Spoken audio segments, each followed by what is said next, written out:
kulendi. Gore rineri akudyiwe rinopisa nekuti mvura inongoramba ichingoyerera payakamboyerera napo. President Emmerson Mnangagwa vakapinda pachigaro nekuu vanogona kungobviswawo nayo, but chaita kuti ndiuye nenyaya iyi ndichiitaura is because of the current situation iri kuitika izveso kuti SADC chairman akusisina SADC chairman abviswa wekuMadagascar. Mutsiridzwawo ndandatorara zvikati shamari. The army announces military coup in Madagascar just about an hour ago. Constitution suspended.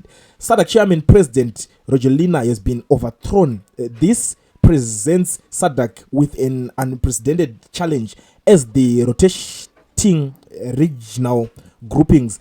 Chairmanship is not to an individual but to a country, and whoever is charge of that country when it's due to chair. If a military coup soldier is to lead the country during its tenure, how will SADC manage the situation? Will SADC retain the chairmanship to Zimbabwe while it navigates this new challenge? Atikuziva, but nyaya ingoripo panapa ndeyekuti mukuru wakuti vazonzi vasvike pakupinda pachinhikirikini paSADC chairman vakatosiyirwawo vaMnangagwa. Chachiri kutenderera chikaenda nekuMadagascar. Ese mapresident akapinda pachigaro nekuu, but uyu havana kumupa nguva yekubatanidza. Inini ndabva ndatotanga kuoneswa zvinhu zvakawanda nevanhu panapa zvichinzi iwe ko isusu maZimbabweni takanyatsoita sei? Why isusu tichikundwa kuita zvinhu kana kuti zvivindi nedzimwe nyika? Because look at these guys, tarisa zvavakwanisa kuita izveso kuti vangokwanisa kunosvika vachibvisa munhu. Imimi hanzi makapuwa mukana makaignora maissues anga ari kutonetsa panyika penyu, makabva matotanga kungorohwa makangochikidzirwa nechimboma bva matosiyiwa makadaro. So ndo nyaya dzimwe dzanga dziri kutaurika, nyaya dzari kutora nzvimbo panapa, but chandangokwanisa kuona ndechengoti timu racho they are in panic mode zvekutodaro. The likes of Ana George Charamba vatoudzwa nyaya ye1 million march iyaya, vari kutotya izveso, hanzi tonosangana kuZimbabwe ndokuti masong tovari kungoresponda natwo. And nyaya iyoyi haisi kuperera ipapapa, pane zvinhu zviri kutaurwa. Ndinoti munzwewo panapa, mundiudzewo kuti muri kuionawo sei nyaya yemataurirwo yairi kuitwa, because pane munhu ari kutaura achishandisa different version.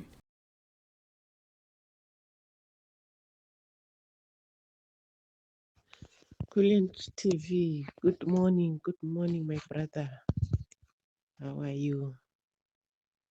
Are we winning on the 17th of October? You know what? I was looking at this thing of this Madagascar, MESCO government.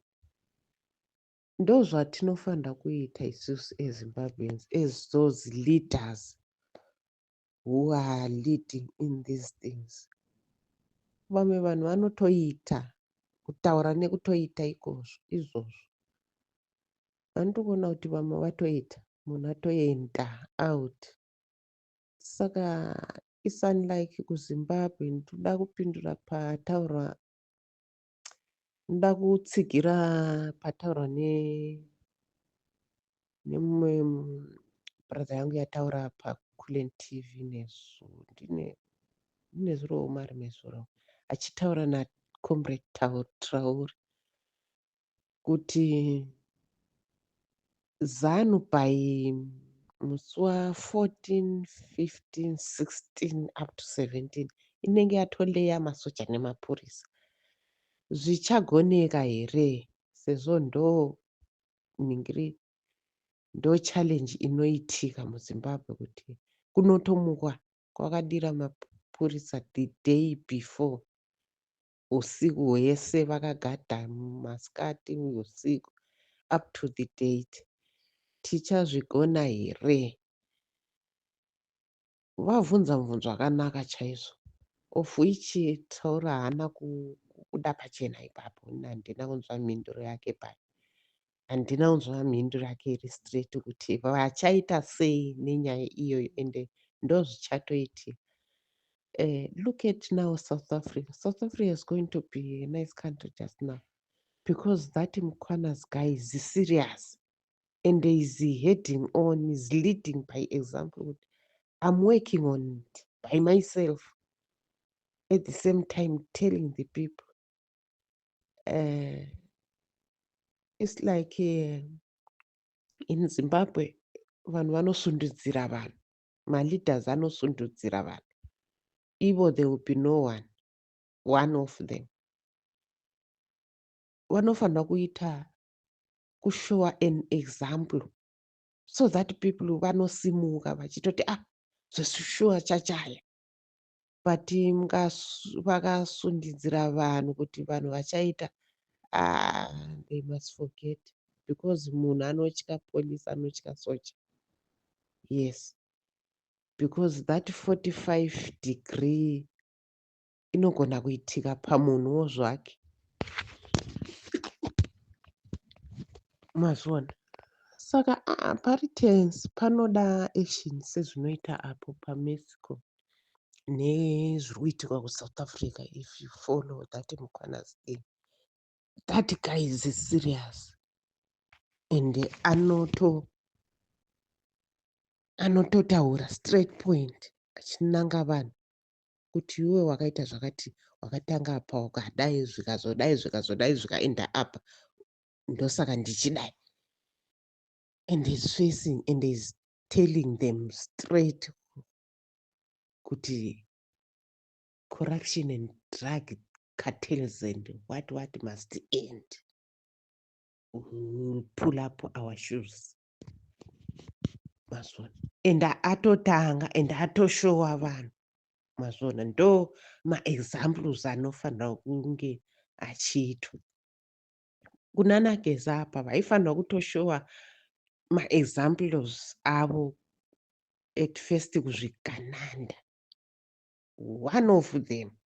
But as we speak now, zviganandas they've generated, there are now many more than those which were mentioned with those lists. They are now tripled zviganandas, including China. They didn't include China. They are these Ganandas, those people, including Zeki. Chigumba is a Chigananda. No, I didn't see the name for Chigumba there. She's a Gananda. You see, all those Opam Chinguruzi, Mutswangazi, and the wife, they are these Ganandas with those. They should be included. Yeah. Saka tell Traore kuti unless they do something, them the leaders, the comrades, the what, people they won't do it because people are afraid. Nenhau yekuti 2018 vanhu vakazviona vakafira mahara vasirivo vakatanga. What more now? And ZANU zvataura nemukomana uya ataura kuti ZANU inotoisa mapurisa 4-5 days ahead before that 70 muchaita sei, munopinda sei mutauni, and vanenge vachirova munhu semunhu kuti muri kuendei, dzokerai, kana kuti whatever, kana kuti vonzi vhurai makambani, shandai vanhu, anongovhara kambani tinorova. Saka vanhu they will be forced futi kuenda kumabasa, or they will be forced kusapinda mutauni. Vachaita sei vakadai? At the end it will be elapsed. Saka paruda vakaita sei papa mamilitary anozoita sezvakaitwa apo kuMexico, uyu weSADC. Yeah, those things, those signs must be shown. Like South Africa now is on a hotspot nenyaya Mukwanaz, and he is not afraid, and he is even said, they ask him, why did you prefer to put your life in a risk and dangerous, and your family in a dangerous? He explained it clearly kuti kutambura kwevanhu, kutambura kwevana vedu nemadrugs, it takes me to there to say, go, who's going to do it? Go and tell them, go and show them.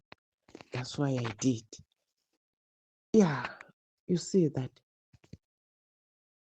And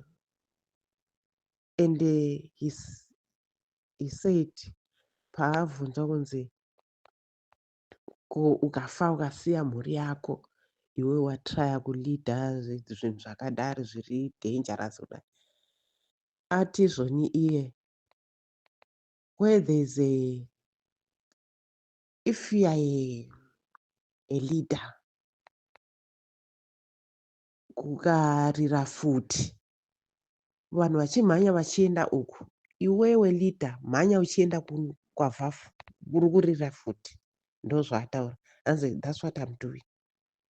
Kuri kurira futi ndo kwandiri kunanga. Vanhu vachitiza inini ndiri kunanga kuri kurira futi. So that kuri kurira futi ndo kuri kubva all those corruption, all those drug cartels, criminal issues, ndo kunenge kuchibva. Saka inini as a leader I have to go there. People vachitiza vachienda uko, inini ndinofanira kuenda ikoko kuri kurira futi. Ndozvaataura. And you can tell kuti vanhu vanga vari ma-MPs ikoko noza azunza musoro kuti this man is serious. You see, that's how that type of leaderships akudiwa muZimbabwe. Kuti now guys who are heading on, we are here. Yes. In Zimbabwe, people they support, they want, there's some who run, but when there's a leader who's like Mkhwanazi, people, if they're Zimbabweans they stand. Zimbabweans they stand because they will be having that confidence. If the leader is now seriously telling us, let's go, why can't we go? But if you just push people to go and face the soldiers, and it won't work. It won't work. Plus, ndanzwa Comrade Traore achitaura kunana what? Kunana Kenya, Malawi, kuti vanhu vai-demonstrate. Guys, Zimbabwe yakasiyana nemamwe macountries kuti vanodemonstrata vachiexcotwa nemapolisi. It's like South Africa inodemonstrata mapurisa ari apo. Kumwewo vanodemonstrata mapurisa ozama kudispersa massive nematear gas, not live ammunition. Not live ammunition. But Zimbabwe, if you demonstrate, they use live bullets. You see, if it was that when we demonstrate, the police and they use tear gas, those hot water, itching water, people won't be afraid. People were doing it when Robert Mugabe was there, in those demonstrating. They were demonstrating people. Police comes, pour water, tear gas. People will be taking those again, tear gas, throwing back to police. You see, people were demonstrating long back. But the thing that Mnangagwa put live bullets to people, that's when people are saying, mazimbabweans are coward, what, mazimbabweans tinotya, hatibatsiri. No, it changed. Mazimbabweans aidemonstrator, guys, until Mugabe ozoisa mared, ainzi mared parade, zvokutoti kukangonzi kwaiswa red parade munhu wese aibuda mutauni, but vanga vasingashude munhu those red parade. Kungopinda kwavo kwaitokutaurira kuti any funny trick chete, ndo vanhu vaizodzimura demonstration. But now for this Mnangagwa system, kungodemonstrata bullet straight, kungodemonstrata bullet straight, nekurova nekukuwadza vanhu. Mapurisa kuchinana Mugabe unoziva kuti anga asingabate munhu orova zvokuuraya munhu, vaingodira tiye gasi vakakubata chete vakusunga. Vanga asingaite zvokurova zviya zvokutoti kana takutaura in terms of police and what, and there was no soldier that time, it was just police versus vanhu. Ende mapurisa achona aienda nemvura iyoyo nemategas nemboma yavo. Mboma iyaya yaingoita zvekungotiwo wotyichidzira vanhu vachimhanyawo notorawo dombo vodini like that. But now it's different. Vanhu vakuisirwa soldier is there to shoot and kill. Mapurisa achonawo futi akubata akurova to extent of death. Mazvona havachaite zvamategas, vanoziva kuti vanhu mategas vanoresista to tegas. Instead vakutobata kurova kusvika munhu afa kuti tasa vomusiya. Ndio zvavakuita. Saka demonstration yemazuva ano nekare zvasiyana. Ende vanhu vasati mazimbabweans they were coward because we did this. Kuchina Mugabe aityisa. Ende zvainakira kuti Mugabe kukaita demonstration kuti vanhu vari enga nechakati, although panozosvika kuita demonstration the following week Mugabe aigadzirisa problem. It was understandable. Mugabe aigadzirisa that problem yaita kuti vanhu vaite that thing yogadziriswa. Vanhu vakademonstrata kuti mari dzatiri kupiwa ishoma, vanodemonstrata vakaona kuti mapurisa akundikana, Mugabe aingotumira, and anga asingatumire the whole company of red parade. Vaingotumira maybe 2, 3, 4, 5, 1. Wega ukangoona musoja apinda wered parade waitoziva kuti kuri kunzi mirai zvamuri kuita chete. Ende vanga vasingarove, vaingokuudza zvakanaka kuti go back, kana kubudisa vanhu mutauni, budai mutauni zvakanaka. Noti vaMnangagwa ava anoti haana nguva yekutaura nevanhu, havana nguva, kungopinda nekuuraya. That's why this demonstration now vanhu vakutya, kwete kuti hanzi mazimbabweans havafunge vanotya, mamwe macountries anoita. Mamwe macountries ari kuita because hapana anourayiwa nemusoja.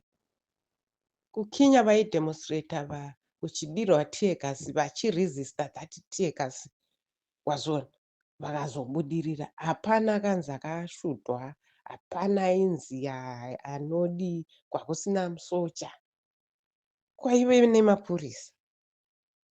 But kuno is police and soldier against civilian. Saka panonetsa. Hatingati mazimbabweans are coward, we don't want to free our country. Dai kuri kudhara kwaiitwa izvozvo maybe. Yeah, nenguva yaMugabe zvimwe ndezvimwe hongu yaane zvake but zvimwe unotoona kuti he was understanding, was an understanding man.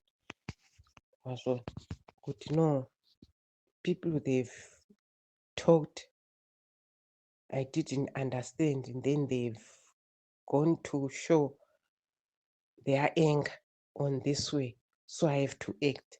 Ende zveshuwa kukanzi kwademonstrata mitengo yakwira, vanhu vakademonstrata, following ikotoziva kuti anotogadzirisa problem iyo.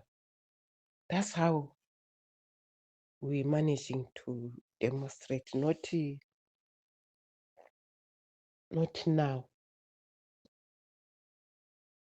Saka zvataura naTraore izvi inandi handioni zvichibuda kuti hanzi tinobuda asi zvataura nemukomana uyo ambotaura kuti from 14, 15, 16 up to 17 iyoyo vanenge vatoleya masoja mune mapurisa ipapo hakupindiki sezvavakaita SADC meeting iyaya. Handi muri kuona kuti masoja akatotanga kuiswa a week before kwakutonetsa kufamba kusaidhi iko kuya kuningiri kuMount Hampton kwakunetsa. Saka ndo zvanga achitaura nemukomana uya kuda kuonesa Traore kuti zvakaitika izvi kusati kwambodii a week vanhu vanga kutotaura kuti handi soja riri kusaidhi kuya. Vakamounta all the roads leading to parliament. Saka zvichafanana neipapa